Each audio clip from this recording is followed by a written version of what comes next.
तो सबसे पहले मैं तथागत बुद्ध को प्रणाम करता हूँ और फिर इसके बाद हमारे मंगोलियन धर्म मित्रों को जिन्होंने कि धर्म उपदेश के लिए अनुरोध किया है। और हम सभी जानते हैं कि तिब्बत और मंगोलिया का जो संबंध है वो संबंध एक विशेष प्रकार का संबंध है। और हमारे मंगोलिया के जो धर्म मित्र हैं वो आर्य अवलोकितेश्वर के अनुयायी शिष्य माने जाते हैं। ये ऐतिहासिक तौर पर सिद्ध है। तो आज मैं आपसे कहना चाहता हूँ कि आज जो भगवान बुद्ध उन्होंने कहा था कि अथ नाथो भव, आप अपने मालिक स्वयं बने, स्वामी स्वयं बने, तो आपके जो सुख और दुख किस प्रकार से आएंगे ये आपके हाथ पर निर्भर करते हैं। और इसके अलावा दूसरे परंपरा में देखें तो वो कहते हैं कि ईश्वर ने बनाया, ईश्वर ने किया हुआ है, इस प्रकार की उनकी मान्यता है। लेकिन भगवान बुद्ध और फिर ये भी है कि जो भी करेंगे वो ईश्वर करेंगे। लेकिन बौद्ध धर्म में ये है कि अगर आप अच्छे कर्म करते हैं तो आपको सुख की प्राप्ति होगी, और अगर आप जो कुशल कर्म न करते हैं, अगर बुरे कर्म करते हैं, तो फिर आपके जो मदद जो जहाँ तक देखी जाए वो बुद्ध भी नहीं कर सकते।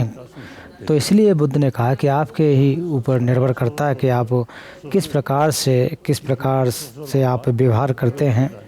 तो आपके हाथ में ये बातें अगर हैं तो फिर आपको प्रयास करना चाहिए।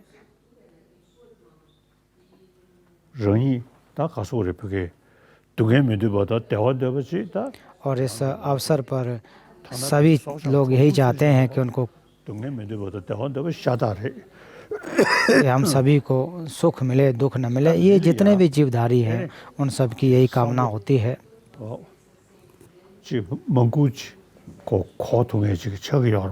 तो जब अगर हम मनुष्य हैं तो मनुष्य का एक प्रकृति होती है कि हम बहुत प्रकार के सोच विचार रख सकते हैं। हम अपने कि हमारा मन सुखी या दुखी है उसको समझ सकते हैं। और लोगों को, और जितना ज़्यादा आप अपने चित्त को परिशुद्ध कर लोगे उतना ज़्यादा आपके मन में सुख होगा। और आपका चित्त अगर परिशुद्ध नहीं होता है तो दूसरों को उससे हानि पहुंचती है। तो इसलिए अगर आप अपने चित्त को शुद्ध करते हैं तो उससे सुख, अगर आप अपने चित्त को शुद्ध नहीं कर पाते हैं तो उससे दुख की प्राप्ति होती है। और जहाँ तक चित्त के जो परिशुद्धि की अगर बात करें तो सारे के सारे धर्म परंपरा में इसकी बात की जाती है। सभी धर्म परंपराओं के लोग कहते हैं कि इसको अपने चित्त को शुद्ध करना चाहिए। लेकिन भगवान बुद्ध के दर्शन में अगर उनके बौद्ध दर्शन में अगर देखा जाए तो वो कहते हैं कि पूजा पाठ से नहीं, कि अपने चित्त को पूजा पाठ से शुद्ध करें, ऐसी परिशुद्ध करें, ऐसी बात नहीं है। तो भगवान बुद्ध ने यही कहा है कि जो भी हमारे जो कितने कल्पों तक अकुशलों की वजह से हम यहाँ पर इस भाव चक्र में पड़े हुए हैं, क्योंकि जितने भी जीवधारी हैं हम सभी जो सुख की कामना करते हैं, दुख नहीं चाहते हैं। लेकिन फिर भी जो हमारे दुख आते हैं वो हमारे अकुशल चित्त की वजह से पैदा होते हैं। और उसके अलावा जो हमारी मिथ्या विकल्प हैं उसकी वजह से भी हमारा चित्त जो है जो विचलित होता है, दुखी होता है। तो ये बात स्पष्ट है। इसमें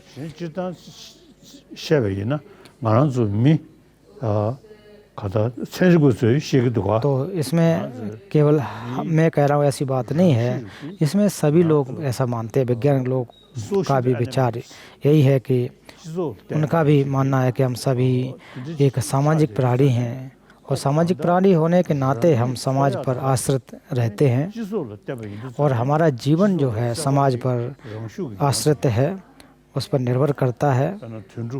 जैसे कि उदाहरण के तौर पर अगर आप देखें कि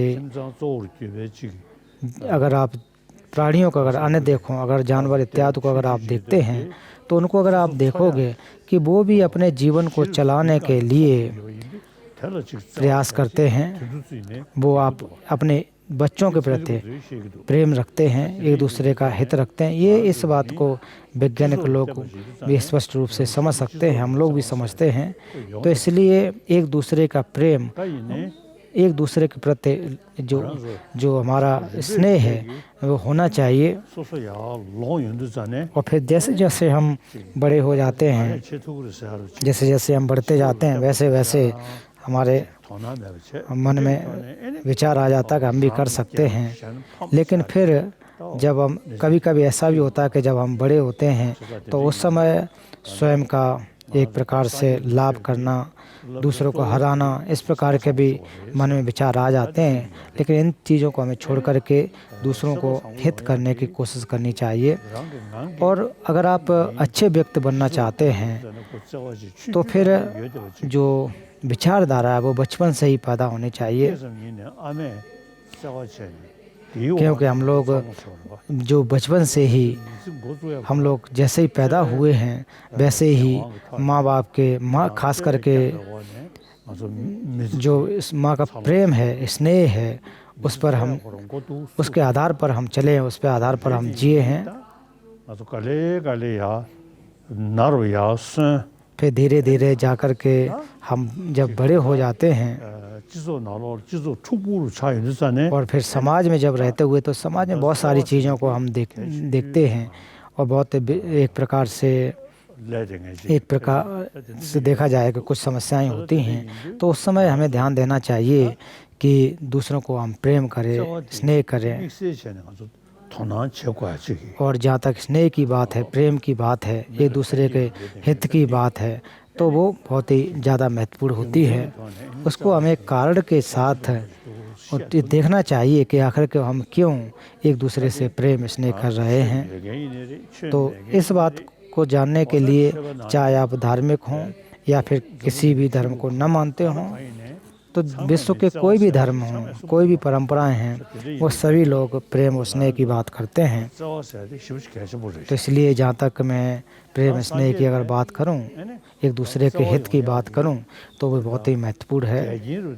लेकिन इसकी बाधा, जहाँ तक बाधा की बात करें तो बाधा क्यों आ जाती है, हम क्यों नहीं प्रेम कर पाते हैं? तो इसकी वजह हमारी आत्म केंद्रित विचारधारा है। हमारी आत्म केंद्रित विचारधारा की वजह से हम दूसरों के हित के बारे में नहीं सोच पाते हैं।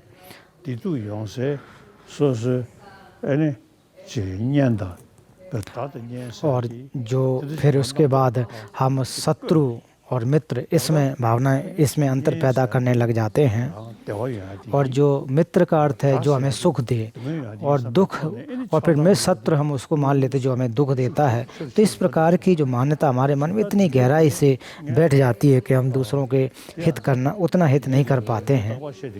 तो मैं अक्सर कहता हूँ कि वैज्ञानिक तौर पर या अर्थात जो वैज्ञानिक लोग क्वांटम फिजिक्स की जो बात करते हैं तो उसमें यही कहा जाता है कि जिस चीज़ को हम जो चीज़ें हम बाहरी रूप से देखते हैं तो वो अपने अर्थ के रूप में है, अर्थ के रूप में सिद्ध है, ऐसा हमें लगता है।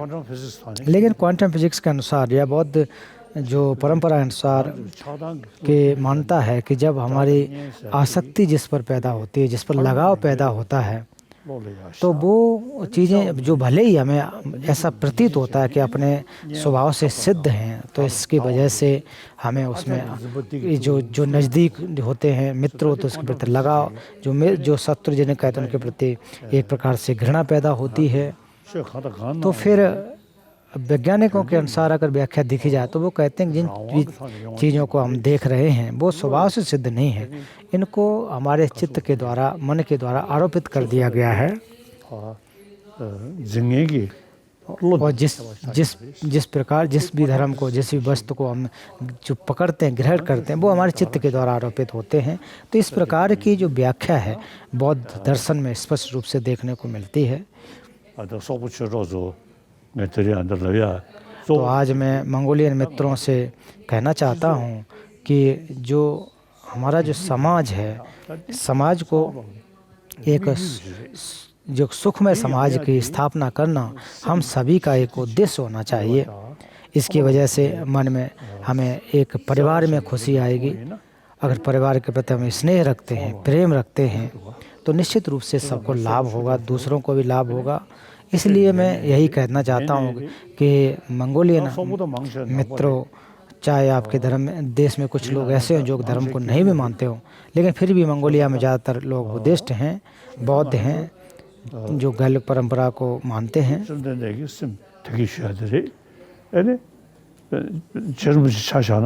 तो उदाहरण के रूप में जिस रिम्पोछे की बात करूं तो वो हामदो क्षेत्र से थे। तो वो भी अक्सर जब गांधे लागे माँ जब उसका पाठ करते हैं, जब हम उसके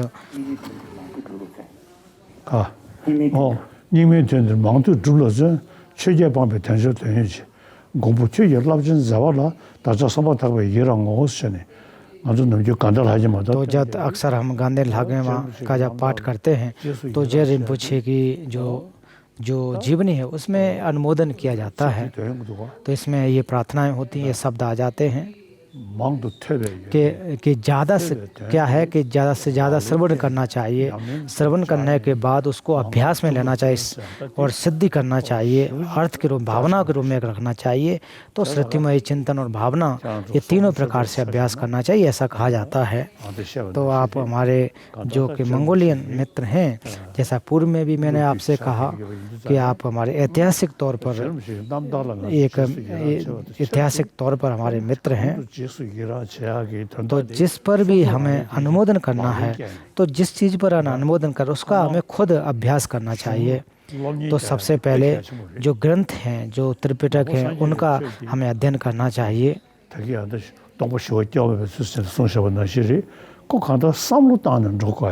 तो इसलिए बौद्ध धर्म जो है विचारधारा पर, सोच विचार पर चलता है, ना कि केवल हम सरल गमन जाते हैं, ऐसा नहीं है। तो आपको मैं स्पेशल या खास करके आपसे अनुरोध करता हूँ कि जितना हो सके तो उतना ज़्यादा आप श्रवण करें, उनका अध्ययन करें, उसका फिर चिंतन करें, उसका अभ्यास करें। तो जैसी आप प्रार्थना कर रहे हैं उसी प्रकार से अपने आप में आत्मसात भी करें।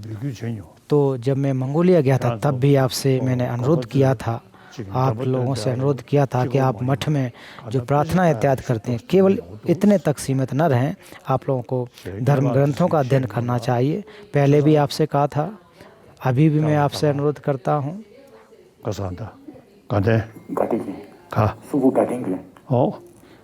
तो गांधे थेक्सेलिंग तो आप लोग प्रार्थनाएं करते हैं, मंडला अर्पित करते हैं, अलग अलग प्रकार से आप स्वर में उसको पाठ करते हैं। लेकिन उसके अलावा जो आप ग्रंथ हैं, बौद्ध ग्रंथ, उसका अध्ययन करना ज़्यादा महत्वपूर्ण है, ऐसा मैं कहता हूँ। और उसके फिर बाद में आप समय में देखें कि हमारे जो महामठ है उसमें मंगोलिया के बहुत सारे जो श्रामणेय भिक्षु यहाँ पर पढ़ाई कर रहे हैं। तो आप लोग, ये तो अच्छी बात है, यहाँ अध्ययन कर रहे हैं। उसके अलावा भी आपको मंगोलिया में भी जो ग्रंथों का अध्ययन करना चाहिए, ये बहुत ही महत्वपूर्ण है।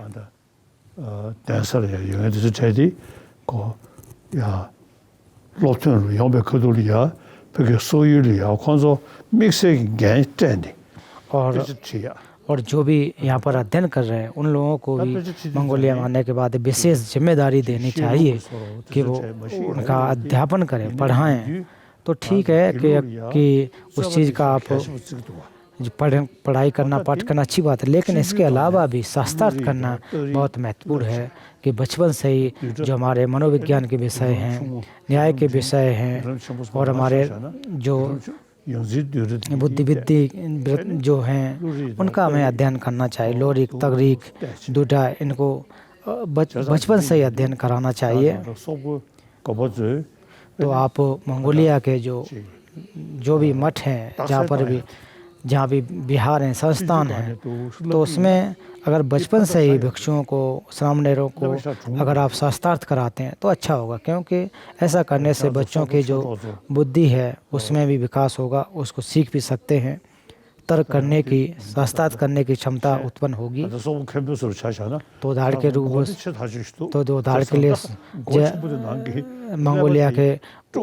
मंगोलिया के जैसे कि आपको उदाहरण दूँ, जो मठाधीश हैं, आपका मठ जो कि एक मजाक के तौर पर आपका सर तो बड़ा है, लेकिन इस बड़े सर के अंदर से चीज़ों को निकालें, आप ज्ञान को लोगों में दें, अर्थात करने का मतलब अपनी बुद्धि का उपयोग करके लोगों में बांटें, तो बहुत अच्छी बात हो सकती है। लोगों को पढ़ाएं, वहाँ पर लोगों को सिखाएं। तो भगवान बुद्ध के जो कि वचन हैं उसमें नियतार्थ और नेतार्थ जो बातें कही गई वो बहुत महत्वपूर्ण है, कि ऐसा नहीं है कि शब्द से मान लेना है।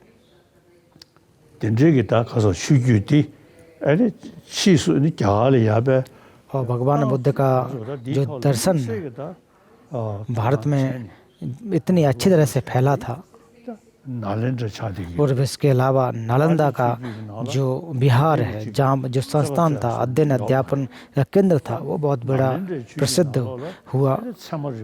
तो उसमें प्रमाण वर्तिका और प्रमाण के ग्रंथों का अध्ययन हुआ। तो जब प्रमाण के हुआ तो फिर वो शास्त्रार्थ की भी व्यवस्था हुई। फिर उसके बाद जाकर यही व्यवस्था तिब्बत में भी हुई, और छपा छुसे के द्वारा किस प्रकार से शास्त्रार्थ करना, उस विधि का परिचय कराया गया। तो भगवान बुद्ध के वचन को अच्छी तरह से जांच पड़ताल अगर करना चाहते हो, उसको सीखना चाहते हो, तो उसमें कि ऐसा क्यों है, ऐसा किस वजह से हुआ है, इसका कारण क्या है, इस प्रकार के एक तार्किक सोच होनी चाहिए। ऐसा करने वाले पूर्व में मंगोलिया के बहुत सारे विद्वान भी हुए हैं। तो उदाहरण के रूप में 1960 के जब मैं उधर मंगोलिया के विद्वानों की अगर बात करूं तो बहुत सारे विद्वान हुए हैं।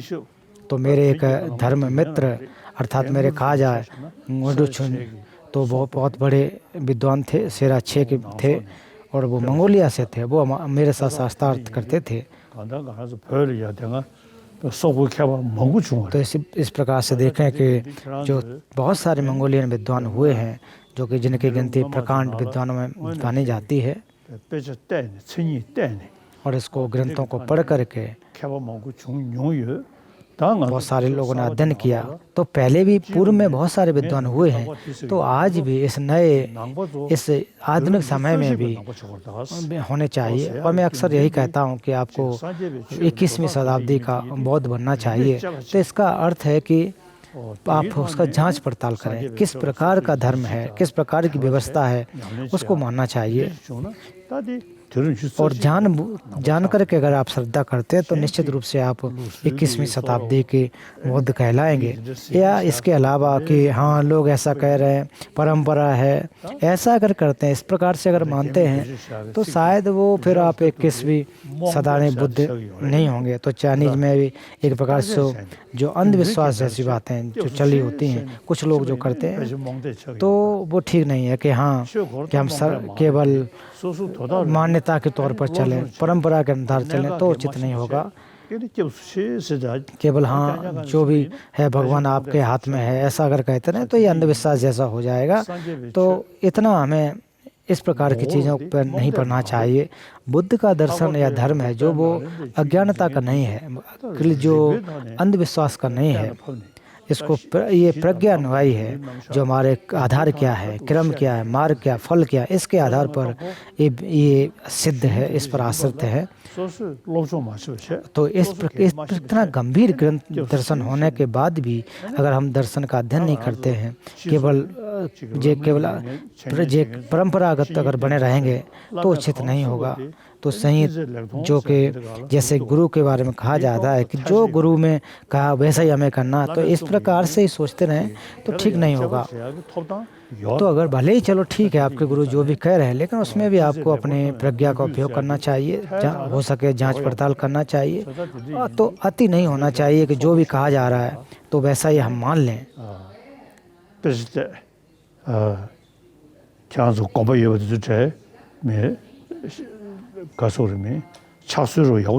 तो आपके जो मठ हैं उसमें व्यवस्था तो अच्छी है, आपके सारे व्यवस्थाएं हैं, तो उसमें आपको अध्ययन करना चाहिए, ऐसा मैं आपसे कहना चाहता हूँ। बेसिता 생인데 자외 지그리 사소를 매매체 맞도 자갈을 차잖아 맞도 돼 तो उदाहरण के रूप में अगर भारत में ही उदाहरण देखें जो다가 맞도 배발이야 맞도 게 술도 यारेस कि 아니 게이 된 나로 हमारी अपनी भाषा है, मंगुची इसमें ये भी हिंदुस्तान 만주 랍터 나로리야 तो हमारे जो स्कूल्स हैं, तो जब शुरुआत में जब हम भारत में आए थे तब मैंने पंडित नेहरू से कहा था कि हमारी अपनी भाषा है, तो स्कूलों में अपनी तिब्बती भाषा का अध्ययन कराएंगे। तो पंडित नेहरू ने कहा था ठीक है, करना चाहिए, आपकी अपनी भाषा और लिपि है तो उसी के आधार पर अध्ययन करें। तो उसके बाद में जाकर उसके बाद जब धर्म गुरु को एक प्रकार से वहाँ पर स्कूलों में उनको लगाया गया। शुरुआत में तो कुछ ऐसे भी थे जो कि उसको धर्म को अच्छी तरह से नहीं भी समझ रहे थे, लेकिन धीरे धीरे उस चीज़ को समझने लगे। तो उदाहरण के रूप में मैं आपको बताना चाहता हूँ कि तो मैंने यही कहा था कि स्कूल्स में भी अगर आप तर्क का जिसका अभ्यास करते हैं तो बहुत अच्छी बात होगी, पर लेकिन फिर भी अगर आप इतने बृहद रूप से अगर न पढ़ सकें, मठों में जैसे महाविहारों में हम अध्ययन करते उस प्रकार से न कर सके, लेकिन फिर भी स्कूल्स में 1 महीने 2 महीने जो हमारे उपासक उपासिका उनको भी अध्ययन कराना चाहिए, उनको शास्त्रार्थ कराना चाहिए। ये सब मैं इस प्रकार से मैंने अनुरोध किया था।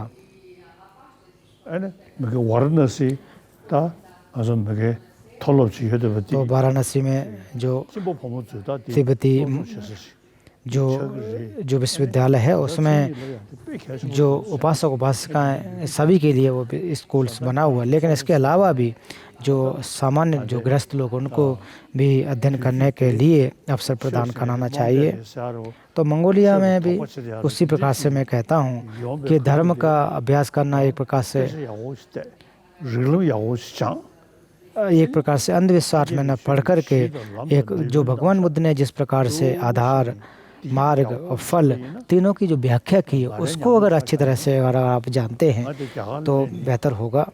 को मैं उदाहरण के रूप में जैसे कि अपना उदाहरण दूं कि जब मैं भारत में आया तो बहुत सारे वैज्ञानिकों से मिला, तो क्योंकि जो वैज्ञानिक हैं वो धर्म के प्रति उनकी इतनी श्रद्धा नहीं होती है, लेकिन जो हमारी तार्किक व्यवस्था है, जो तर्क है, उसके आधार पर वो पसंद करते हैं। हमारी जो एक वैज्ञानिक जो पहुंच है उसके आधार पर बौद्ध धर्म को पसंद करते हैं। तो बौद्ध जहाँ तक मनोविज्ञान की बात करें तो बौद्ध दर्शन में ये बहुत ज़्यादा गंभीरता से है। तो जहाँ तक मनोविज्ञान की व्याख्या पाश्चात्य जो दर्शन उसमें इतनी गहराई से देखने को नहीं मिलती है।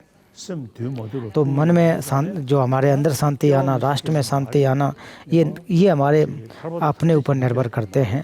इसमें कोई पूर्व जन्म की बात, निर्वाण की बात ऐसी बात नहीं है। इसको मैं इसलिए कह रहा हूँ कि इस जीवन में ही अपने परिवार समाज में सामंजस्य आने के लिए जो बौद्ध मनोविज्ञान उसको अध्ययन करना बहुत ही महत्वपूर्ण है। उससे ये सिद्ध हो सकता है, संभव हो सकता है। तो इसलिए हमारे मंगोलियन भाई बहनों, तो आपके जो स्कूल्स जो मठ हैं उसमें इन ग्रंथों का शास्त्र प्रमाण का अध्ययन करना चाहिए।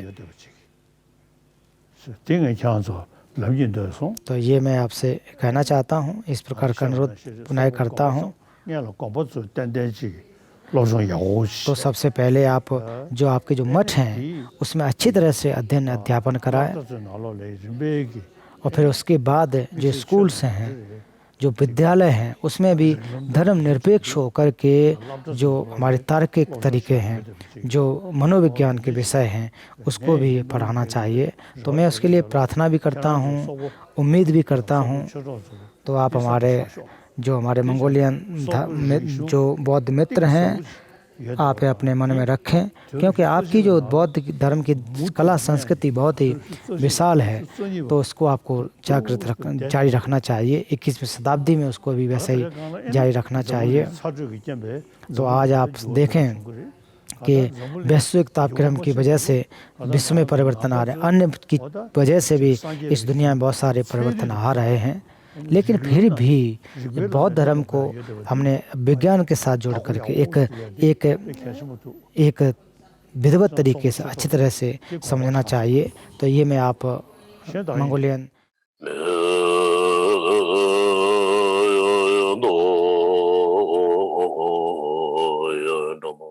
강게 두신 예선은 따와도 제 밤에 담배 주는 던져.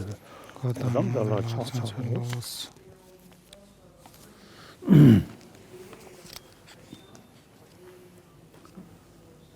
야다들이 사가다 저정아 तो आज बुद्ध पूर्णिमा है। 주지 개바와지 차대 야래 आज विशेष दिन है, पावन दिवस है। 들이대 장사한다 당서스 엔트리한다 대 람즈 तो आज हमारे जो मठ जो महामठ द्वारा अनुरोध किया गया कि प्रधान त्रिविध मार्ग पर आप प्रवचन दें।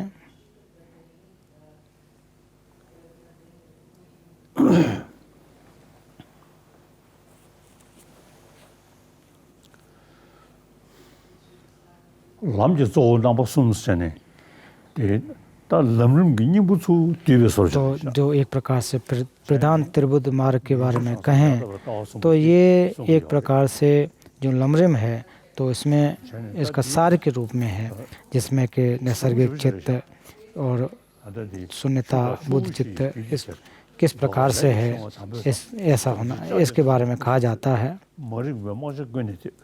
몸이 씹을 게 시켜로 동영상 제주제 매반날 세네 다디 랑데도 삼다나 민중 주야지 तो अगर स्वयं के लिए अगर विचार करते हैं, जैसा कहा गया तीव्र वेगमान चार जलधाराओं बाढ़ ओद से प्रयमान दुर्विन्माय प्रकरम बंध से सुप्रसिद्ध आत्मनिष्ठ के लोहे पिछले में पतित अविद्या रूप महान अंधकार से आवृत है। तो ये एक प्रकार से 랑데 लिया शुरा शुशी तो अगर अपने आप में अगर आप देखें तो उसमें जो संस्कार जो बीमारियों के दुख, मृत्यु के दुख, जो अन्य प्रकार के जो दुख हैं वो ऐसा नहीं है कि बिना हेतु के उत्पन्न हो गए हों, अचानक आ गए हों, ऐसा भी नहीं है। तो वो भी हमारे हेतुओं से उत्पन्न हुए हैं, वजह से उत्पन्न हुए हैं। तो उसमें ये किस वजह से आए हुए हैं, वो हमारे कर्म बंधनों से सुप्रसिद्ध आत्मदृष्टि की वजह से लोहे के पेड़ में पतित जैसे हुए हैं। तो इसके अलावा कहा जाता है कि अविद्या रूपी महान जो घनघोर अंधकार से आवृत यह है, यह संसार में है। तो इसमें हमारे आंतरिक विचारों के बारे में देखें, हमारे भावनाओं के बारे में अगर हम विचार करें, जैसे कि बाहरी रूप पर देखें जो हमारे इंद्रियों के विषय हैं, रूप शब्द गंध इत्यादि, तो इनको ये जो स्वयं से सिद्ध है ऐसा हमें आभास होता है, ऐसा हमें लगता है।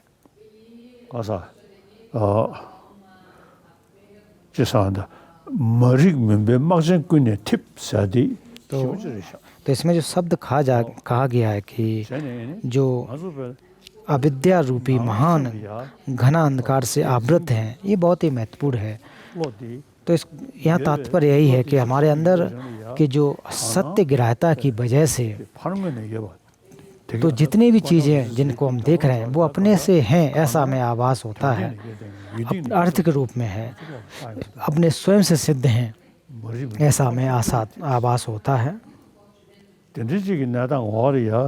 तो ऐसी स्थिति में जब हम रहते हैं तो उसमें उस समय जो सच्चाइयों को जो वास्तविकता के साथ रखना चाहिए, चाहे भगवान बुद्ध के प्रवचन हो, जब तो उसमें आप देखें कि प्रथम धम्मचक्र उपदेश, द्वितीय धम्मचक्र उपदेश और इस जो प्रज्ञा पारमिता के जो सूत्र हैं, तो उसमें कहा जाता है जो शून्यता के चार लक्षण बताए गए, रूप शून्यता, शून्यता ही रूप है, शून्यता से हट करके दूसरा कोई रूप नहीं, रूप से हटके शून्यता नहीं। तो ये चार जो तरीके बताए, दृष्टिकोण बताए गए, ये बहुत ही महत्वपूर्ण है। तो इसकी व्याख्या करने वाले, इनकी शून्यता की व्याख्या करने वाले आचार्य नागार्जुन हैं। तो प्रति 내기 जो प्रति 태권하니 송셔디 समुद्रपाद स्तुति में इसके बारे में व्याख्या की गई है। इसमें नागार्जुन के शून्यता के जो व्याख्या उसकी स्तुति करते हैं, तो नागार्जुन के मूल माध्यमिक करिका और उनके अन्य जो 6 ग्रंथ हैं बहुत ही महत्वपूर्ण है।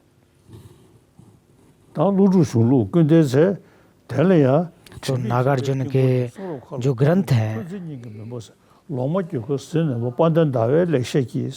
तो इसमें फिर इसके बाद जो कि माध्यमिक अवतरण के और उनके जो ग्रंथ हैं, जो टीका इत्यादि वो भी बहुत महत्वपूर्ण है।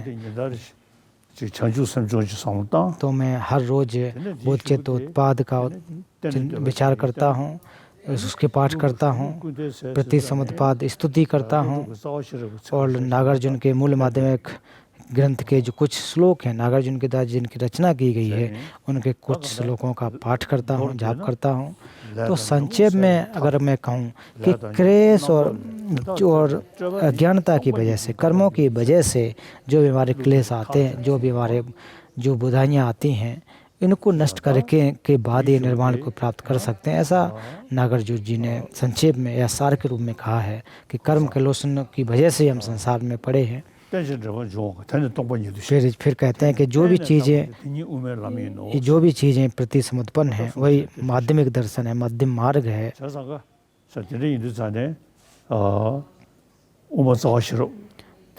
तो मूल माध्यमिक करिका के उसके जो मूल है, फिर उसकी जो व्याख्या अगर देखें तो जो माध्यमिक अवतरण है उसको अगर आप पढ़ के आप देखते हैं तो बहुत ही महत्वपूर्ण इसकी व्याख्या की गई है। तो इसमें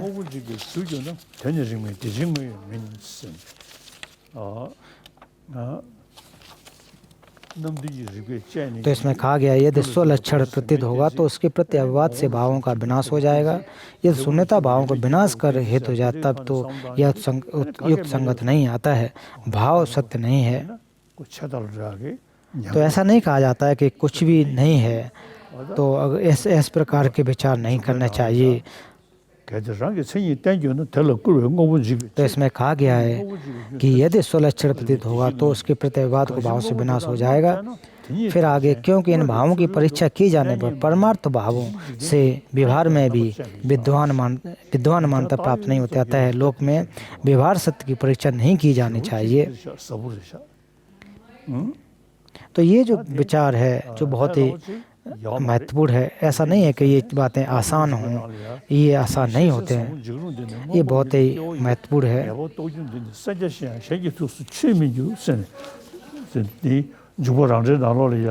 और माध्यमिक जो उसकी अपनी जो टीका है उसमें भी कहा गया है कि जो आर्य आसांग दिग्नाग इत्यादि और जितने भी चीज़ हैं वो भी चीज़ें जो स्वभाव से एक प्रकार से आप उनको ग्रहण नहीं जो कर सकते तो उनको तो माध्यमिक दर्शनों के अनुसार अगर नाम मात्र से अगर आप कहते चीज़ें नाम मात्र में हैं तो इसमें बसबंधु इत्यादि को कहा जाता है कि उनको एक प्रकार से निषेध किया गया। तो ये जो बातें हैं वो गंभीर हैं, गंभीर विषय के हैं। तो जो भी चीज़ें हैं वो नाम मात्र से आरोपित हैं, केवल और केवल नाम मात्र के रूप में हमें प्राप्त होती हैं।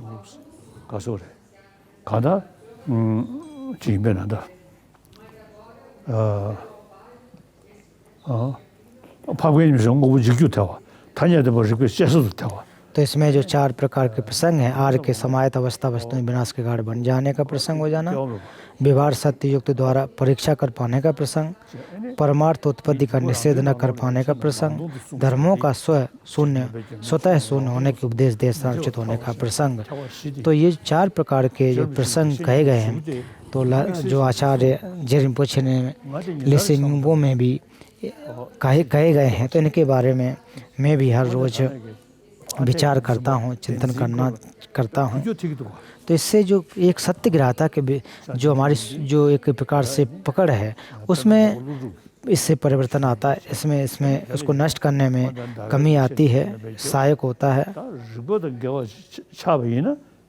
अगर कोई चीज़ अगर आपकी मति के विरुद्ध अगर होते हैं तो उसमें किसी विद्वान के द्वारा अगर वो गलत लिखे गए हैं तो उसमें आपकी प्रज्ञा अनुसार वो गलत सिद्ध होते हैं, तो आप उससे कहें कि सॉरी या माफ़ी, मैं आपकी बातों को नहीं मान सकता हूँ, तो ऐसे भी इसमें कोई बुराई नहीं होती, ऐसा अक्सर होता भी है।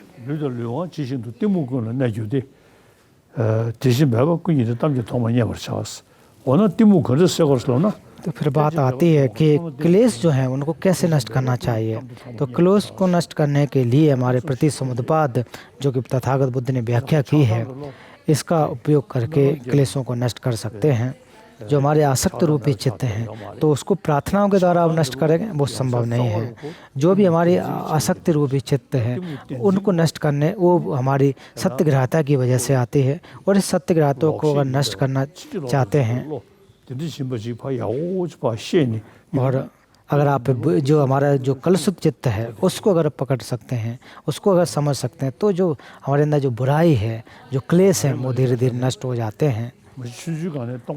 तो उदाहरण के रूप में अपना उदाहरण दूं कि मैं बचपन से ही शून्यता के प्रति रुचि रखता था, और घेंडू छुई फिर भारत में आने के बाद शून्यता के बारे में बहुत ज़्यादा विचार किया।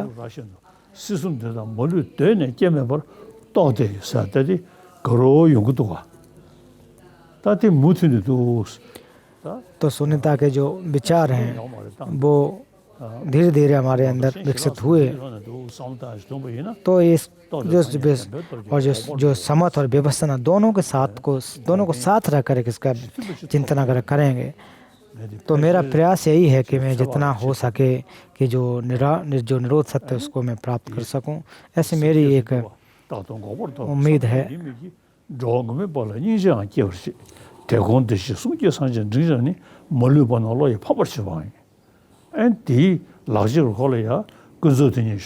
तो अगर इसको प्राप्त करने के लिए तो अलग अलग जो तरीके हैं, अलग अलग व्यवस्थाएं हैं, और फिर इसको भवचक से प्राप्त जो पार जाने के लिए भी, जैसे अभी हमने मानव शरीर को प्राप्त किया, भगवान बुद्ध के दर्शन को हमने सुना। तो मैं जो कि गांव में मैं पैदा हुआ, तो हमारे गांव में तो एक प्रकार से जो धर्म के लोग तो थे, बौद्ध को मानने वाले थे, और तो नहीं जानते थे, इसके अलावा नहीं जानते थे। तो इसके बाद दलाई लामा का नाम मिलने के बाद मैं ल्हासा में आ गया, फिर धीरे धीरे अध्ययन प्रारंभ किया। फिर उसके बाद क्रम से सोच विचार हमारे मन में आए कि बार बार चिंतन मनन और भावना करना चाहिए। तो फिर कैसा मैं करता रहा, और मन में परिवर्तन भी आए और परिवर्तन होते भी हैं। तो ऐसा नहीं होना चाहिए कि हाँ ग्रंथ में कहा गया है, ऐसा है कहा गया होगा, ऐसा नहीं होना चाहिए। प्रयास यही होना चाहिए कि हमारे मन में परिवर्तन होना चाहिए, हमारे मन में सोच आनी चाहिए। जो क्लेश हैं उनकी बुराइयों को समझना चाहिए।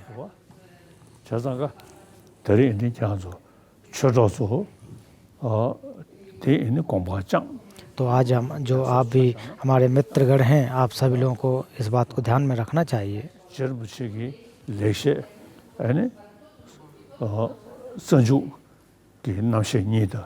तो जेरिम्पोछे ने जो ग्रंथों की रचना की है, छांगे लेक्से न्यूबो, लाक्तों और अन्य ग्रंथ हैं, ये बहुत महत्वपूर्ण एक प्रकार से हमारे प्राण के रूप में हैं। तो आप लोग इसको क्रम से एक निरंतरता से इसका अध्ययन अध्यापन कराते रहें। तो आप अगर जेरिम्पोछे के जीवन को देखें, उनके जीवन को देखें कि उन्होंने किस प्रकार से श्रवण चिंतन और अभ्यास किया है, उसी प्रकार से अगर हम भी चलते हैं, उनके जीवनों से अगर आप सीखते हैं, तो निश्चित रूप से कि जेरिम्पोछे के जो द्वारा बताए गए जो मार्ग हैं उस पर हम लोग भी उनके विचार को भी हम लोग भी आगे रख सकते हैं। तो इसके साथ साथ मैं आपको धन्यवाद देना चाहता हूं कि आप इस चीज़ को लेकर के चलें, समझें। अब यहाँ मूल जो ग्रंथ है उसका प्रारंभ करता हूँ।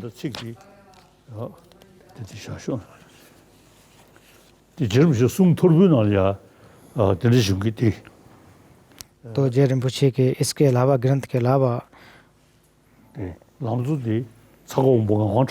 तो उन्होंने जो प्रधान त्रिवेद माधव अपने जो भांजे गावा ठापा वो उनके 익성부터 하네.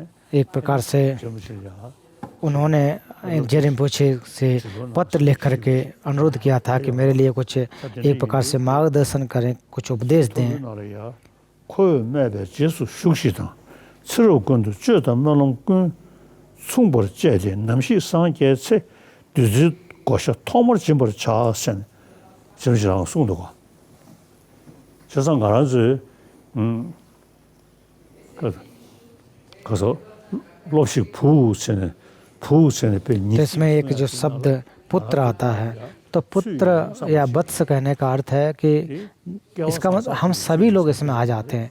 ऐसा नहीं है कि जो पूर्व के लोग हैं जिनके स्पेशल कहा गया ऐसा का ऐसा नहीं है, हम सभी आ जाते हैं। हम पांचों ग्रंथ जो भी ग्रंथ हैं हमारे, उन सभी में एक हमारा भी हम भी उसमें सम्मिलित हो जाते हैं, ये मानना चाहिए। 그래서 지수하는데 근데 너무도 주식 보호선을 송샤지 아니 더 소소도 나를 줘야지. तो इसमें जो वत्स ऐसा पुत्र शब्द उपयोग किया गया है, उसमें आप सभी लोग माने कि हम भी सम्मिलित हैं, हमारे लिए भी उपदेश दिया गया है।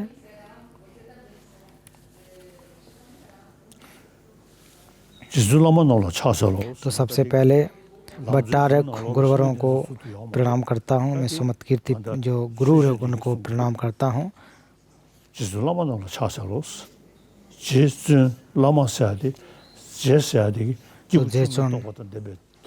तो जे का अर्थ है जो कि तो एक प्रकार से जो लोग हैं उनके दुखों को नष्ट करने में सहायक हो सके। और चुन का अर्थ होता है कि दूसरों को हित करने के लिए चित्त जिसका हो।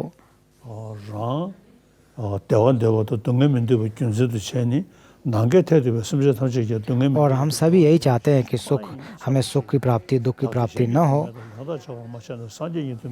अगर वास्तव में अपने और दूसरों का हित चाहते हैं, सुख चाहते तो निश्चित रूप से आपको बोध चित्त का उत्पाद करना चाहिए। बोध चित्त के जो एक प्रकार से बुद्ध चित्त रूपी घुड़सवारी पर सवार होकर के ही इस भव चक्र को पार करने की कोशिश करना चाहिए।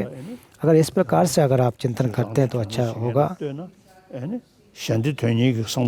अगर आप दूसरों के बारे में चिंतन करेंगे, दूसरों के बारे में सोचेंगे तो आपका लाभ निश्चित रूप से होना स्वाभाविक है।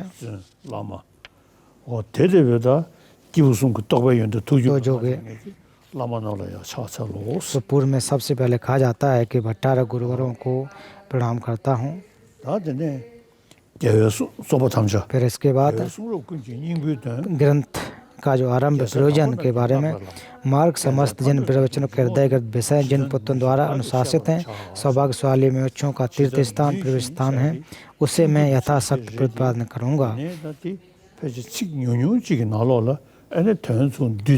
तो इसमें कह रहे हैं कि कम शब्दों में लोगों का करूँगा, हित करूँगा, उसके लिए लिखूँगा। फिर आगे सुनने के लिए कहते हैं कि भव सुख से निर्लिप्त क्षण संपत्ति को कृतार्थ करने के उद्यत और जिन प्रिय मार्ग के प्रति विश्वास रखने वाले भाग्यवान हो, इसलिए प्रश्न मन से सुने। इसके बाद निराड़ चित्त की बात आती है कि बिना विशुद्ध निराड़ चित्त के अर्थात भव सरोवर का फल भूल सुखा पेशी संभ प्रतीत होते हैं, निर्याण चित्त का परिवेशन होना ही चाहिए। तो बिना जो वैराग्य चित्त उत्पन्न किए आप जो है बुद्धत्व की प्राप्ति नहीं कर सकते हैं। तो आप फिर कैसे करना चाहिए, इसके बारे में क्षण संपदा युक्त शरीर के बारे में, क्षण संपत्ति की दुर्लभता एवं आयु की निश्चितता की भावना करने से एकता का अभिनिवेश समाप्त हो जाता है।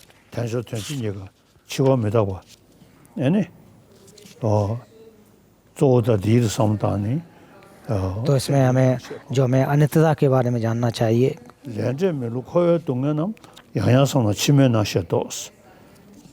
और जो कि कर्म फल की अभी संवादकता और सांसारिक दुखों से पुनः पुनः चिंतन करने सांसारिक अभिनिवेश समाप्त हो जाता है। तो और जो कि आखिर को हमें कोशिश यही करना चाहिए कि जो जो हमें शरीर प्राप्त है तो उसमें हमारे जो सील हैं उनका पालन करके, कर्मों का पालन करके, तो जो कि हमारे 10 अकुशल हैं उनको त्याग करके कुशल कर्मों का अभ्यास करना चाहिए। चाहे भिक्षुड़ी हों, उपासक उपासक हों, तो सबसे पहले उपासक के संवार, फिर धीरे धीरे जा कर के सामनेर और फिर भिक्षु इतने के संवर को प्राप्त करके बुद्धत्व की प्राप्ति करने की कोशिश करनी चाहिए।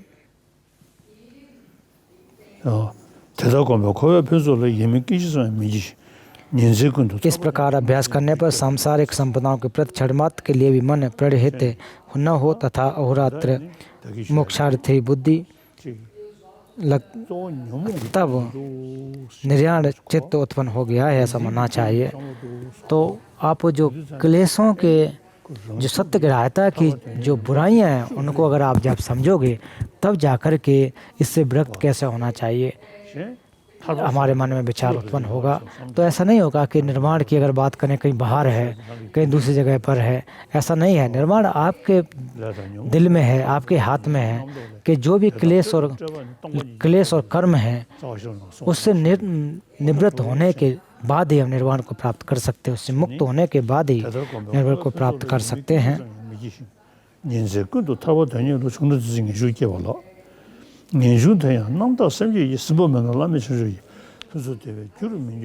तो वह निराण चित्त विशुद्ध चित्त के परिकृत न होकर तो अनुत्तर बुद्ध के सुख संपत्ति का हेतु नहीं बन पाता है। अतः बुद्धिमान लोगों को परम चित्तोत्व का उत्पाद करना चाहिए। तो यहाँ बोध चित्त के उत्पन्न की बातें की जाती हैं।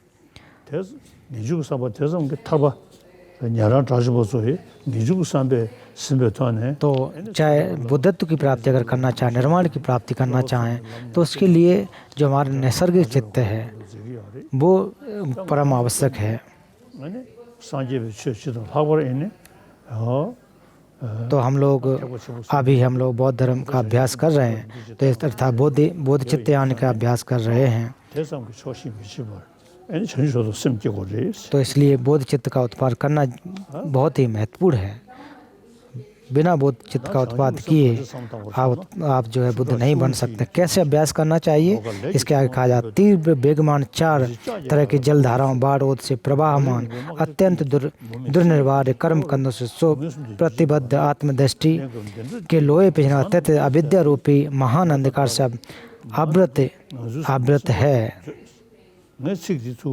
तो अतः जो निष्कोट भव में जन्मांतर से निरंतर त्रिविध दुखों से पीड़ित हैं और इस तरह की अवस्था को प्राप्त माताओं की स्थिति की चिंता से परम चित्त का उत्पाद करना चाहिए। तो मैं यहाँ पर यही कहता हूँ कि हमारे अंदर निर्याण चित्त उत्पन्न होना चाहिए।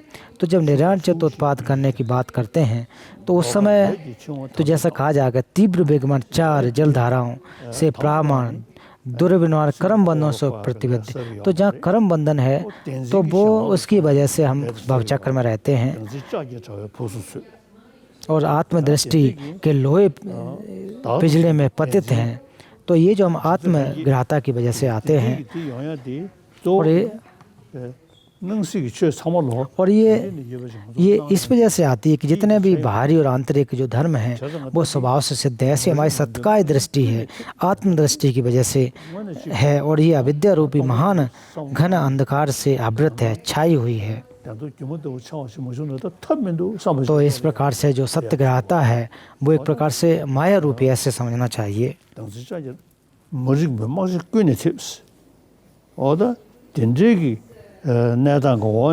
तो ऐसी अवस्था में हम लोग जो भव चक्र में निरंतर पड़े रहते हैं, कर्मों क्लेशों की वजह से शरीर को प्राप्त करने के बाद निरंतर भव चक्र में पड़े होते हैं। तो इसको अपने साथ जोड़ना चाहिए कि इस तरह की अवस्था को प्राप्त माताओं की स्थिति की चिंता महाकरुणा से प्रेरित परम चित्त बोध चित्त का उत्पाद करें। तो मैं ऐसा सोचता हूँ। फिर जब दूसरे के बारे में जब सोचते हैं तो दूसरों के बारे में जब हम चिंतन करते हैं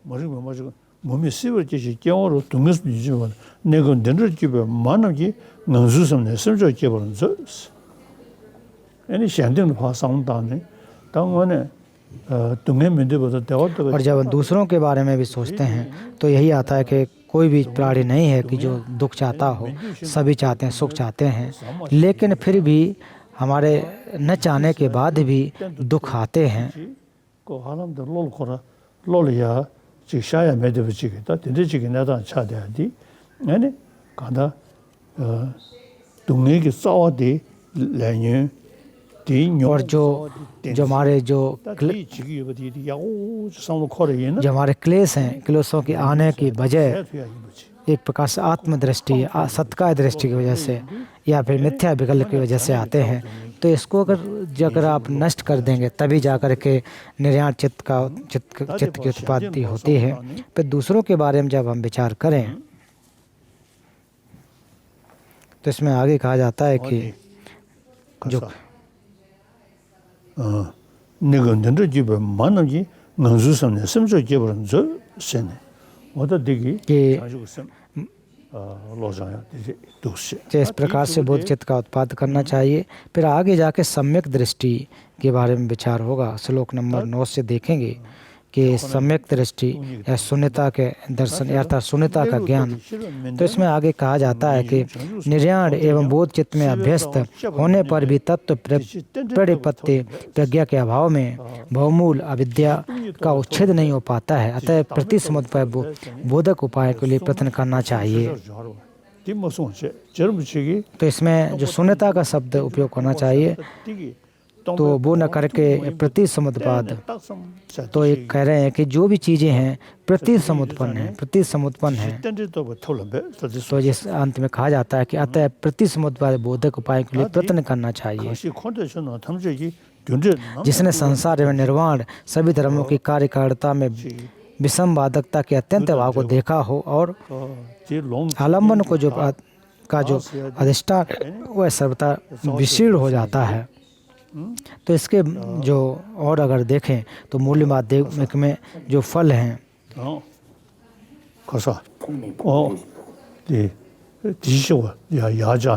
तो जो उसमें कहा जाता है कि जो स्कंदों के बारे में जो कहा जाता है कि जो हमारे स्कंद हैं तो आखिर स्कंदों के अलावा जो तथागत हैं वो तथागत कहाँ है, तथागत गर्भ कहाँ है, बुद्ध कहाँ है। तो तो बाहर न कर खुद पर आप डाल कर देखें कि जो हमारी आत्मा है, जो हमारे 5 स्कंदों से बना शरीर है, उसके अलावा आत्मा कहाँ है, मैं कहाँ हूँ।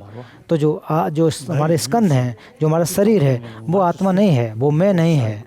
तो ऐसा आभास होता है कि स्कंदों से हट कर के कोई अन्य आत्मा है, मैं है, स्वयं की कोई सत्ता है, ऐसा में आभास होता है। तो आप फिर इसको अपने आप में जोड़ करके अपने साथ जोड़ कर देखना चाहिए। तो जो आत्मा है वो स्कंदों को रखे ऐसी बात नहीं है। तो जहाँ तक जो एक आधार और एक विषय अलग अलग हमें आभास होते हैं।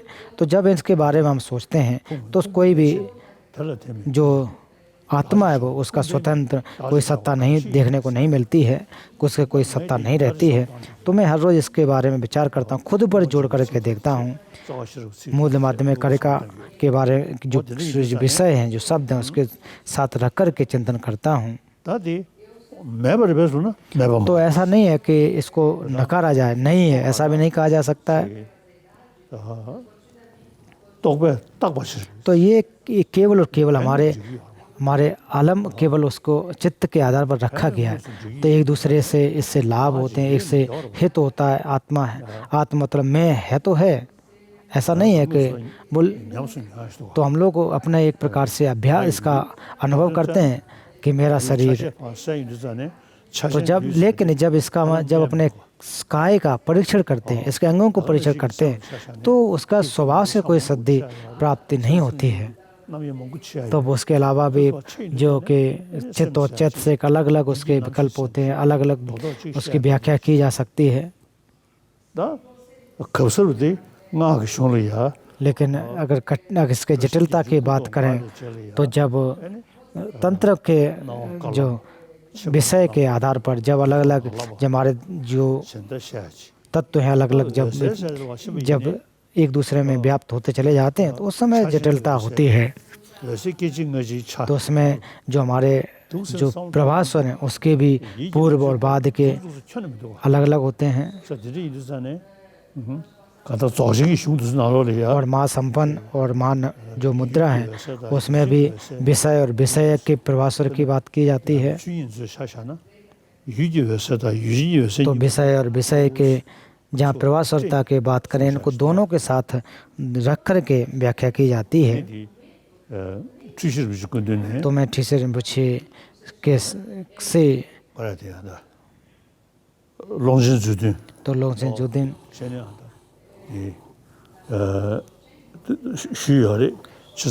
उनसे प्राप्त किया है। तो उन्होंने कहा कि एक दिन में एक एक श्लोक का जो एक प्रकार से मुझे उपदेश दें। तो रिम्पोछे ने मुझसे ये कहा था कि छुई जो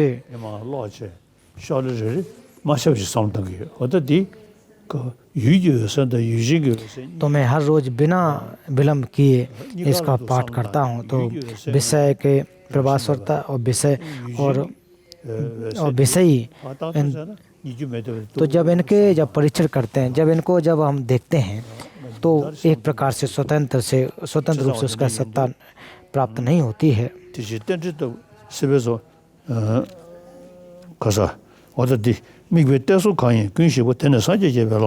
तो इसमें यही कहा जाता है कि आलम्ब कर दुष्टान व सर्वथा विस्तृत हो जाता है तो उसे बुद्ध के प्रिय मार्ग में अवतरित माना जाता है। तो ये जो जे रिम्पोछे ने प्रतीत समुद्पाद के बारे में जो कहा है वो बहुत ही महत्वपूर्ण है, बहुत ही गंभीर है। तो हालांकि जो परीक्षण के माध्यम से जब वो प्राप्त नहीं होते हैं तो उसको हमें जब समझना चाहिए कि एक दूसरे से नुकसान है हानि इन चीज़ों से तो होती है, लेकिन वो किस प्रकार से प्रतीत समुत्पन्न है, एक दूसरे आश्रित हैं। तो ये जो आचार्य कहते हैं कि प्रतीत समुद्र का बोधक उपाय के लिए प्रयत्न करना चाहिए। तो पेमर तो जो सीख है जो बहुत ही सब जो महत्वपूर्ण है।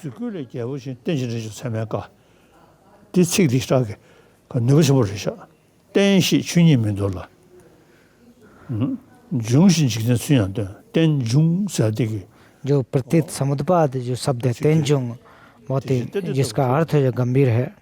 फिर आगे कि जिसने संसार निर्माण से सभी धर्मों की कार्यकुशलता में अभिसंधान प्रति समुद्र की प्रतीत एवं प्रतीक्षा रह शून्यता की प्रतिपत्तियां जब तक कि भिन्न रूपेण होती रहती हैं तब तक साधक को यह समझ लेना चाहिए कि सभी हमें मुनिमत का यथावत बोध नहीं हुआ है।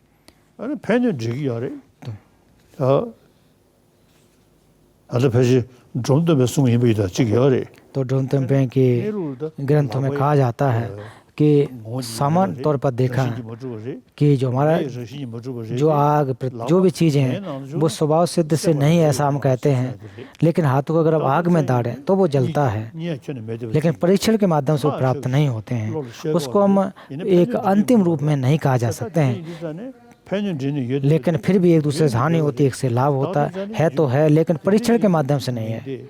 इस वजह से उसको नाम मात्र कहा गया है, ऐसा ड्रोमतम्पा ने भी कहा है।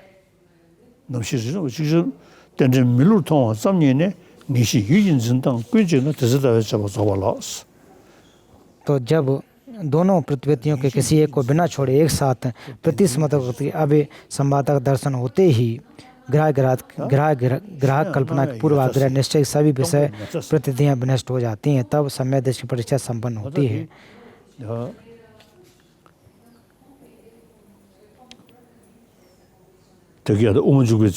इसके बाद जो प्रतिस्व प्रति के द्वारा शाश्वत तथा शून्यता के द्वारा उच्छेद अंत का निराकरण होता है, तो चाहे जितनी भी चीज़ें हों वो अर्थ के रूप में सिद्ध हैं, ऐसा हमें प्रतीत होता है, पूर्व में भी कहा है। लेकिन अगर वास्तव में जैसा हमें जब वो दिखाई देती हैं, जैसी परिलक्षित होती हैं, वैसे अगर हों तो परीक्षण के माध्यम से मिलना चाहिए। तो इसके माध्यम से कहा जाता है कि जो आभासित हैं, तो आभासित जो चीज़ें हैं वो केवल और केवल नाम मात्र से होते हैं। तो इसके वजह से अतीत के द्वारा शाश्वत अंत का तथा शून्यता के द्वारा उच्छेदांत का निराकरण करते हुए शून्यताकार कार्य के रूप में जताने वाले न्याय का ज्ञान हो जाता है। तो इसलिए तो शून्यता के बारे में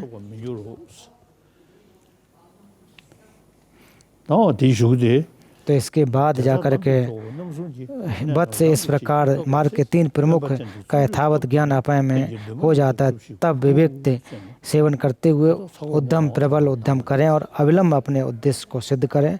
तो जो उन्होंने जो श्री लोसन ठगपा ने अपने गावा ठपा के लिए अववाद के रूप में रचा है, तो इसमें जो वत्स आया वो हम लोगों के लिए भी इसमें हम लोग भी उसमें सम्मिलित आ जाते हैं। ये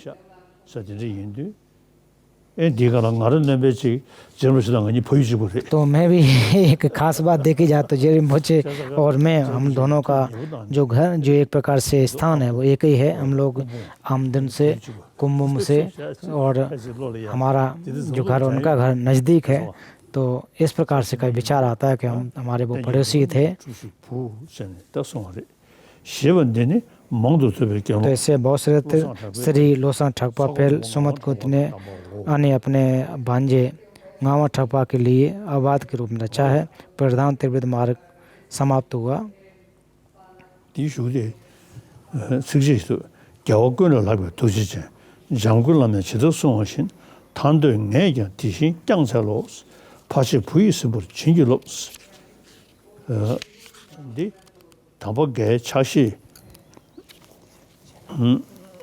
차시 중들 숭술달 거사 인다르샤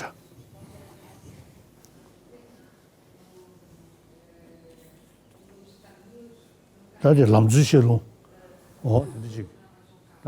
तो इस प्रकार से जो प्रधान त्रिविध मार्ग क्रम है उसके उपदेश यहाँ पर समाप्त होता है। समाप्त का अर्थ ग्रंथ का उपदेश यहाँ ग्रंथ समाप्त होता है।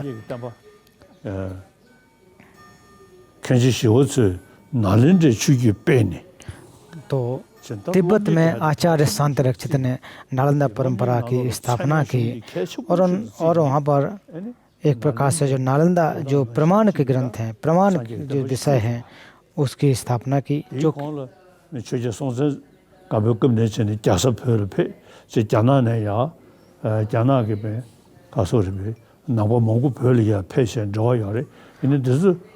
और हालांकि चीन से भी बहुत सारे विद्वान आए, तिब्बत में आए, जिन्होंने उस धर्म की व्याख्या की, लेकिन उनकी जो प्रमुखता वो ज़्यादातर ध्यान पर आधारित थी। लेकिन चीन में भी अगर देखें तो शास्त्रार्थ करने की, इतना अध्ययन करने की व्यवस्था नहीं है। लेकिन तिब्बत में अगर देखें तो वो आचार्य शांति रक्षित की वजह से हुआ है, और फिर उसके बाद जे रिम्पोचे की वजह से संभव हुआ।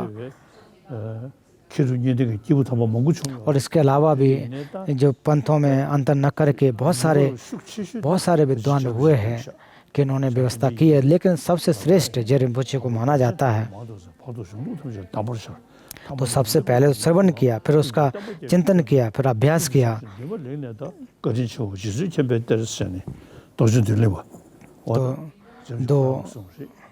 तो इसमें जो अभिबोध नामक ग्रंथ जो उसमें ऐसा कहा गया है कि शुरुआत में अध्ययन, फिर चिंतन, फिर मनन, एक भावना, इस प्रकार से किया है।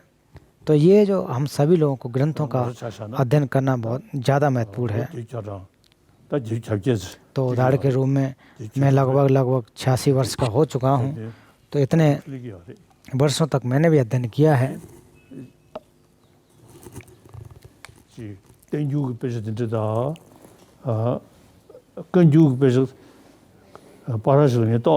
तो कभी कभी जब सूत्र शास्त्र तो जब मैं पढ़ता हूँ तो वो हमें कठिन आभासित होते हैं।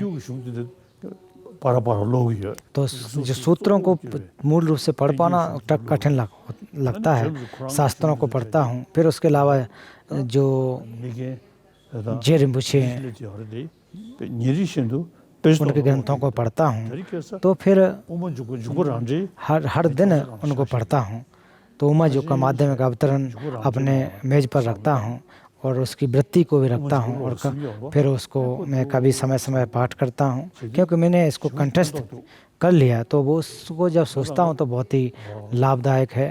रिबो नापर छियां लो सुसुवाना शिरी 다자 이내 롬니 때문에 두순 조대기 तो अभी भी मैं अध्ययन करता हूँ, अभी भी जैसे ही वक्त मिलता है इसका मैं अध्ययन करता हूँ। 시라 개심부리 तो इसलिए इन ग्रंथों का अध्ययन करना बहुत ही महत्वपूर्ण है। 중심이 있다게 네 मिगदु 역사요래 아니 무튼이 차상월로게 और आप लोग निरंतर रूप से लगातार इसका अध्ययन करते रहें। 참에 후다 나로나 쉬야이 ऐसा नहीं है कि इसको छोड़ दें, आप निरंतर आप अभ्यास करें। तो और वास्तव में अगर भगवान बुद्ध के सच्चे अगर भगवान बुद्ध को याद करना चाहते हो, उनको अगर उनकी बुद्ध जयंती मनाना चाहते हो तो उनके ग्रंथों को आप पढ़ें।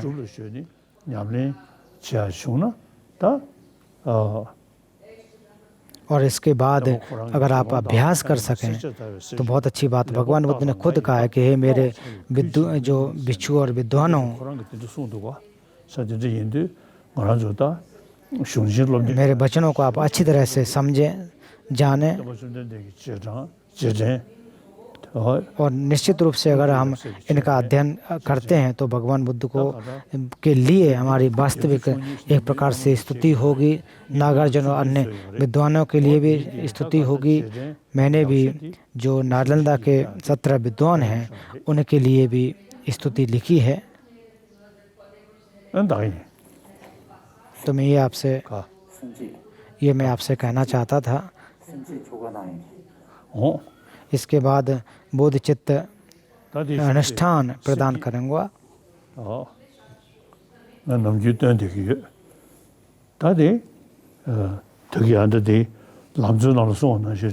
तो जैसा कि जो बोध चित्त में जो प्रधान त्रिविध मार्ग क्रम में कहा गया है कि जो बोध चित्त जो है वो बुद्धत्व की प्राप्ति करने के लिए एक प्रकार से मूल उपाय है।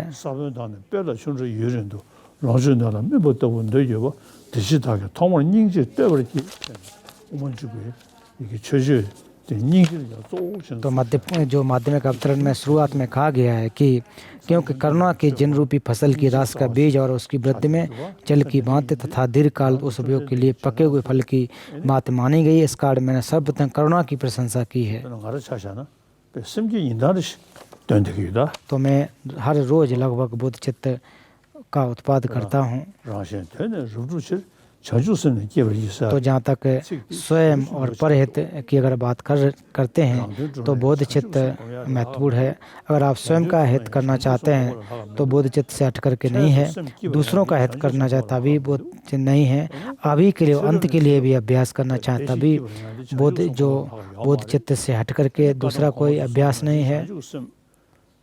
या जन्मांतर तक भी अगर आप देखें तो बोध चित्त से हट करके दूसरा कोई व्यवस्था नहीं है। इतनी अच्छी चीज़ नहीं है जिसके बोध चित्त जैसा हो।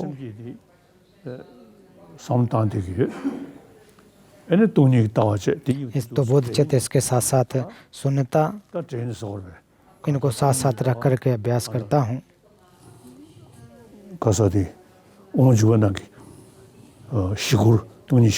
तो जो माध्यमिक अवतरण में भी जो चार जो व्याख्याएं की गई, 4 प्रकार की युक्तियां दी गई हैं, उनका अभ्यास करता हूँ। इसके साथ साथ बोध चित्त का उत्पाद, शून्यता, इनको भी साथ साथ रख करके अभ्यास करता हूँ।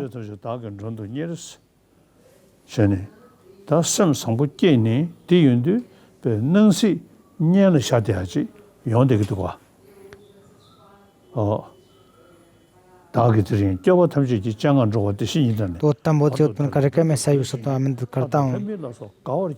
तो अगर इस प्रकार से बोध चित्त का अभ्यास करेंगे तो देवता, असुर इत्यादि भी हमारी एक प्रकार से प्रशंसा करेंगे।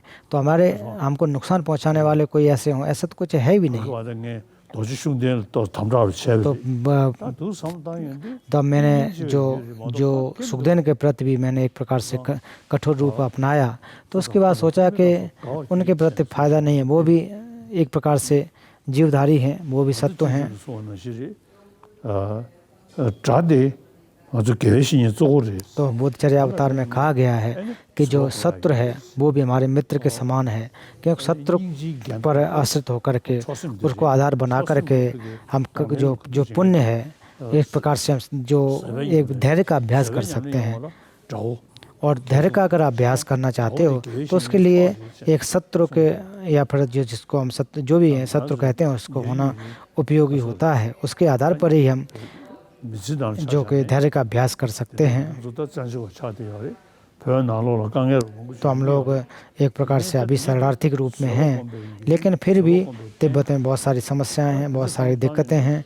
लेकिन जो समस्याएं जिनके द्वारा पैदा हुई हैं तो उनको केवल इस प्रकार से मैं देखता हूँ कि एक प्रकार से हमारे धैर्य के पालन करने के एक साधन के रूप में है। तो अभी बुद्ध चित्त का उत्पाद करूँगा। तो ऐसा माने कि आज विशेष दिन के अवसर पर आज भगवान बुद्ध यहाँ पर विराजमान हैं। तो भगवान बुद्ध के जीवन के बारे में देखें कि बचपन जन्म लेने के बाद फिर उसके बाद उन्होंने 6 साल तक तपस्या की, बुद्ध चित्त का अभ्यास किया, बुद्धत्व की प्राप्ति की। इस प्रकार से हमारी परंपरा है। और दूसरी नालंदा परंपरा के अनुसार कहते हैं कि उन्होंने एक प्रकार के 12 प्रकार की लीलाएं दिखाएं। तो माँ के गर्भ में प्रवेश करना, जन्म प्राप्त करना, फिर जो भी जो शास्त्रार्थ में निपुण होना, ग्रह त्याग करना इत्यादि जो 12 लीलाओं के बारे में जिक्र किया जाता है। तो उन्होंने भवचक्र के लोगों के दुखों को नष्ट करने के लिए एक प्रकार से लीलाएं दिखाई। और त्रिकाय से युक्त हैं, जो धर्म काय और संभोग काय, निर्वाण काय। तो फिर उन्होंने यही कोशिश किया कि जब तक आकाश है तब तक जो स्थित हैं तो उनके जीवधारियों के हित के लिए तो अलग अलग जगह पर अलग अलग समय पर जो कि अपने अलग अलग एक प्रकार से अवतरण के रूप में लोगों का हित किया। तो जो भी हो, हम भगवान बुद्ध के, हम सभी तथागत बुद्ध के जो अनुयायी हैं और अच्छी तरह से अगर हम विचार करते हैं, अच्छी तरह से सोच रखते हैं तो बहुत ज़्यादा महत्वपूर्ण होगा। और ख़ास करके जो नालंदा परंपरा को मार्ग पर जो चलने वाले हैं और जिस पर जो भी इसका अगर पाठ इस मार्ग पर चलते हैं तो भगवान बुद्ध किस प्रकार से हैं उसका व्याख्या करना हमारे बस में होनी चाहिए, बताना चाहिए अगर बुद्ध किस प्रकार से हैं। तो भगवान बुद्ध 2500 वर्ष पहले पैदा हुए, बहुत महत्वपूर्ण हैं। इतना न कह करके उनके बारे में बताना चाहने चाहिए, जो कि जिन समारोह की बात है उसके बारे में बताना चाहिए। और जो कहते हैं कि जो 3 जो कल्पों की समारोह की बात की उसके बारे में जानकारी होना चाहिए। इसके बारे में भी लोगों को हम बता सकते हैं, सिखा सकते हैं। तो आज भगवान बुद्ध के एक स्तुति एक प्रकार से उनको याद करने का दिन जैसा है। उनके समक्ष हम बोध चित्त का उत्पाद करके और जब तक आकाश स्थित रहेगा तब तक मैं भी रह कर के उन जीवधारियों के जो दुख हैं उनको नष्ट करूंगा। तो हम सभी लोग उनके शिष्य हैं। तो भगवान बुद्ध हमारे समक्ष बैठे हैं और इनके आसपास और जो भी नागार्जुन इत्यादि और असंग इसके अलावा और तमाम गुरुजन यहाँ पर बैठे हैं। तो तिब्बत के भी तमाम गुरु यहाँ पर बैठे हुए हैं। आचार्य शांत रक्षित भी यहाँ पर हैं।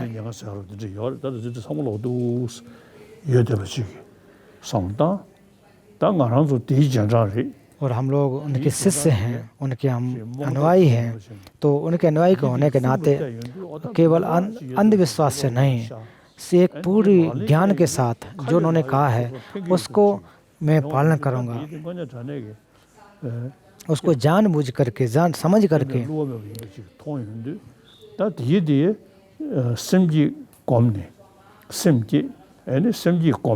तो उसको हमें बोध चित्त का उत्पाद करके और उनके जो काय चित्त मन और वाक तीनों जो ज्ञान प्राप्त हुए हैं, जो गुण हैं, वो भी हमें भी प्राप्त हों और उनका अनुमोदन करें। और जिस प्रकार से उन्होंने किया मैं भी उसी प्रकार से पालन करूंगा, अभ्यास करूंगा, उनके जैसा बनने की कोशिश करूंगा। और जिस प्रकार से बुद्धचर्या अवतार में कहा कि आकाश जब तक स्थित है उस प्रकार से जीवदायी रहेंगे तो मैं भी उनके हित करूंगा, ऐसी प्रेरणा उत्पन्न करके और ऐसी प्रेरणा उत्पन्न करूंगा और ऐसी प्रेरणा उत्पन्न करके हम बोधचित्तपाद का उत्पाद करेंगे। और जो बुद्ध और बोधिसत्व और तिब्बत के भी गुरु, सारे परंपराओं के महान गुरु भी यहाँ पर हैं। और जेरिम्पुछे उनके शिष्य और उनके समक्ष रह कर के और बोधचित्त का उत्पाद करूँगा, उसका पालन करूँगा, उसका अभ्यास करूँगा। और जो त्रिशरण है उसके माध्यम से हम लोग साथ साथ करेंगे, साथ साथ बोधचित्त का उत्पाद कर बोधचित्त संवर का कि मैं तीनों रत्नों के शरण में जाता हूँ, सभी पापों को देशना करता हूँ, जगत के पुण्य का अनुमोदन करता हूँ, बुद्ध की बोध के मैं धारण करता हूँ, मैं बोध प्राप्त पर्यंत बुद्ध धर्म और उत्तम संघ के शरण में जाता हूँ, स्वार्थ और पदार्थ समेत को सिद्ध करने के लिए बोधचित्त को स्वचित्त में उत्पन्न करता हूँ, उत्तम बोधचित्त को उत्पन्न करके मैं सभी सत्यों को आमंत्रित करता हूँ और जगत के लिए बुद्धत्व को प्राप्त कर सकूं, इसके लिए मैं उत्तम मनोरथ बोधचारिका की चर्या करता हूँ। पहली बार। फिर दूसरी बार, मैं तीनों रत्नों के शरण में जाता हूँ, सभी पापों को देशना करता हूँ, जगत के पुण्यों का अनुमोदन करता हूँ और बुद्ध की बोध को मन में धारण करता हूँ। मैं बोधि प्राप्ति पर्यंत बुद्ध धर्म और संघ की शरण में जाता हूँ, स्वार्थ और परार्थ संवेद को सिद्ध करने के लिए बोधिचित्त को स्वचित्त में उत्पन्न करता हूँ, उत्तम बोधि उत्पन्न करके मैं सभी सत्यों को आमंत्रित करता हूँ और जगत के हित के लिए बुद्धत्व को प्राप्त कर सकूं, इसके लिए मैं उत्तम मनोरथ बोधचारिका की चर्या करता हूँ। तीसरी बार भी मैं तीनों कालों के तीनों रत्नों के शरण में जाता हूँ, सभी पापों को देशना करता हूँ, जगत के पुण्यों का अनुमोदन करता हूँ और बुद्ध की बोधि में शरण धारण करता हूँ। मैं बोधि प्राप्ति पर्यंत बुद्ध धर्म और संघ के शरण में जाता हूँ, स्वार्थ और पदार्थ समय को सिद्ध करने के लिए बोधचित्त की स्वचित्त में उत्पन्न करता हूँ, उत्तम बोधचित्त को उत्पन्न करके मैं सभी सत्यों को आमंत्रित करता हूँ और जगत हित के लिए बुद्धत्व को प्राप्त कर सकूँ, इसके लिए मैं उत्तम मनोरथ बोधचार्य की चर्या करता हूँ। अर्थात संक्षेप में कहूँ कि सभी सत्यों के हित के लिए मेरे अंदर बोधचित्त उत्पन्न हो।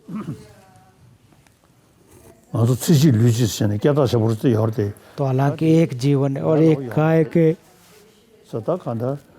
माध्यम से बुद्धत्व की प्राप्ति करना, ये शब्द तो बड़ा आसान है, लेकिन ये इसको प्राप्त करना बहुत ही कठिन है।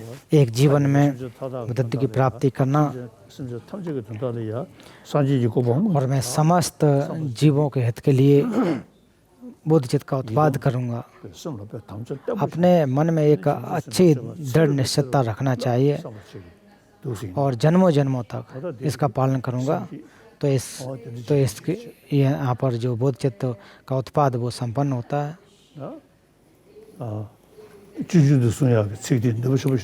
तो बोधचर्या अवतार में जो कहा गया है वो बहुत ही महत्वपूर्ण है।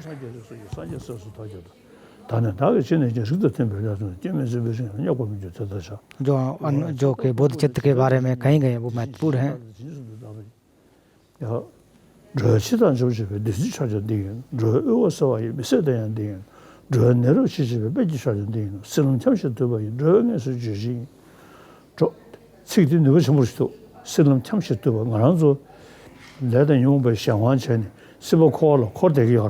क्योंकि हम लोग जो है कर्म और क्लेशों की वजह से इस संसार में पड़े हैं, तो ये विचार होना चाहिए कि जब तक मैं इस संसार में हूँ, जीवधारी हूँ, तो उनका हित करूँगा। तो इस प्रकार के अगर विचार रखें तो ये बहुत बड़ी बात होती है। तो इससे एक आत्मबल पैदा होता है, आत्मविश्वास पैदा होता है।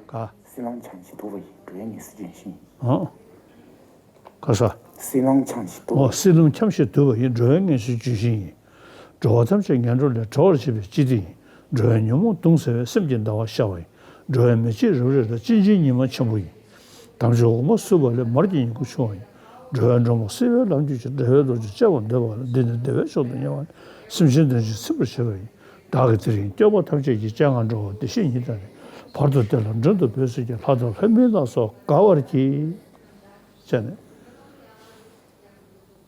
당연히 रांधु जुया तेरा लगा मेंदु तो सार के रूप में कहा जाए कि अगर स्वयं का हित चाहें या परहित चाहें तो बोध चित्त के अलावा दूसरा कोई तरीका नहीं है। तो बोध जो जीवधारियों के हित के लिए मैं हर दिन बोध चित्त का उत्पाद करूंगा।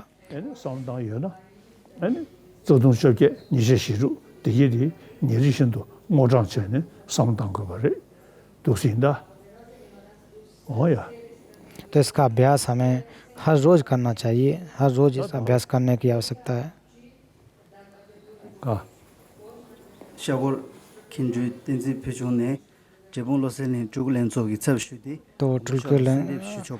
तो परम पावन जी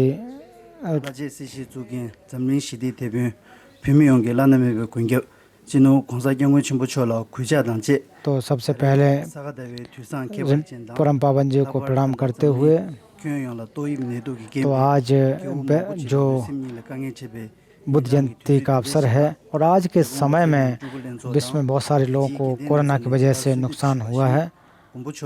तो जिस प्रकार से आपसे हम लोगों ने अनुरोध किया था कि आप हमें प्रवचन दें, तो आपने हमें प्रधान त्रिविध कार्यक्रम और बोध चित्त अनुष्ठान प्रदान किया है।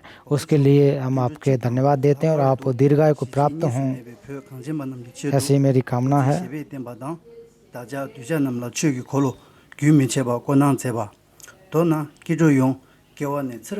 और आप जो कल्पों कल्पों तक हम सभी लोग आपके अनुसरण कर सकें और अंत में कि जो ड्रिपुंग लोसेलिंग टुल्कू एसोसिएशन की तरफ से हम लोगों को बहुत अवसर प्राप्त हुए हैं।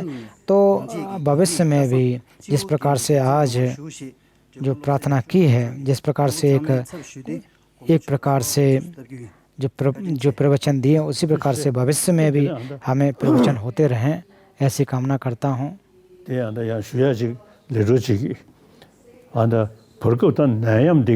तो एक चीज़ मैं कहना चाहता हूँ कि कोरोना की वजह से इस भारत में भी बहुत सारी समस्याएं पैदा हुई, लेकिन अब धीरे धीरे उसमें कमी आ रही है। तो हमारे अरुणाचल, लद्दाख और नेपाल, हिमालयन जो क्षेत्र हैं उसमें समस्याएं हुई हैं, उसमें काफ़ी लोग जो बीमार हुए हैं।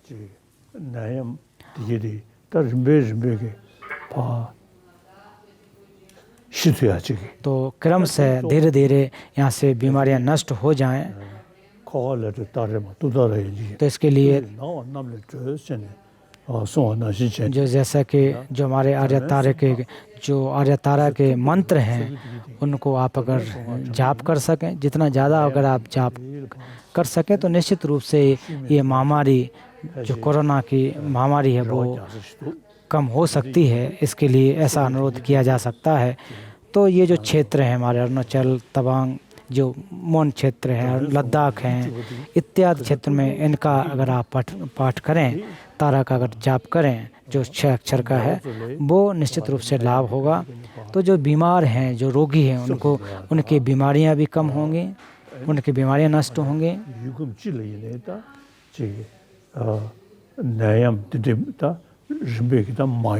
और भविष्य में भी ये बीमारी ना आए, इसके लिए लाभ होगा। तो आप सभी लोग, इन क्षेत्रों के जो लोग हैं, आप इनको जाप करें। हम ये कोई एक धर्म विशेष की बात नहीं, हम सभी को करने की ज़रूरत है। तो ओम तारे तु तारे तुरे सोहा। तो आप लोग जिस इस क्षेत्र के लोग हिमालयन क्षेत्र के हैं, तो जितना ज़्यादा आप अगर कर सकें वो लाभ होगा। तो हमसे कुछ कहते हैं मोज करो, ऐसे जो अनुरोध करते हैं, तो उनसे मैं यही कहता हूँ कि जो तारा का मंत्र उसका आप जाप करें तो अच्छा होगा। तो अगर आप इसके बाद भी 금수 두고 अगर ये जाप करने के बाद भी अगर आपको लाभ नहीं होता है तो फिर जिस जो 되면서 अरे तारा है उनसे उनके 말을 자샤는 उनसे कहना चाहिए, एक प्रकार से विरोध करना चाहिए जैसा कह रहे हैं। तो ये मजाक के तौर पर 대도 사운다니 तो भगवान बुद्ध के यहाँ पर जो 그러지 싸대기 हमारे पास में भगवान बुद्ध की मूर्ति है, वहाँ पर बैठ कर के 양거다 야가나 내년 जो आर्य तारा है उस मंत्र का जाप करता हूँ कि विश्व की जो बीमारियाँ हैं वो नष्ट हों। और एक जो माला है वो जीवधारियों के लिए करता हूँ, और दूसरा एक माला का जाप जो खुद को भी ना हो। तो हर रोज़ मैं इनकी प्रार्थना करता हूँ। तो आप लोग जो भी लोग हैं, तो आपके जो मित्र हैं उनसे भी कहें कि आप आर्य तारा का मंत्र का जाप करें। तो ऐसा मैं आपसे कहना चाहता हूँ।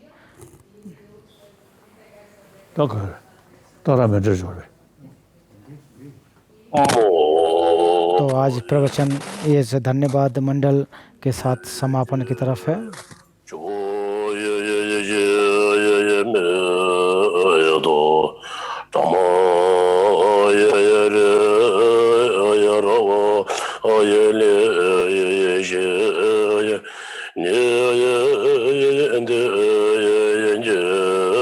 두시 तो आप सब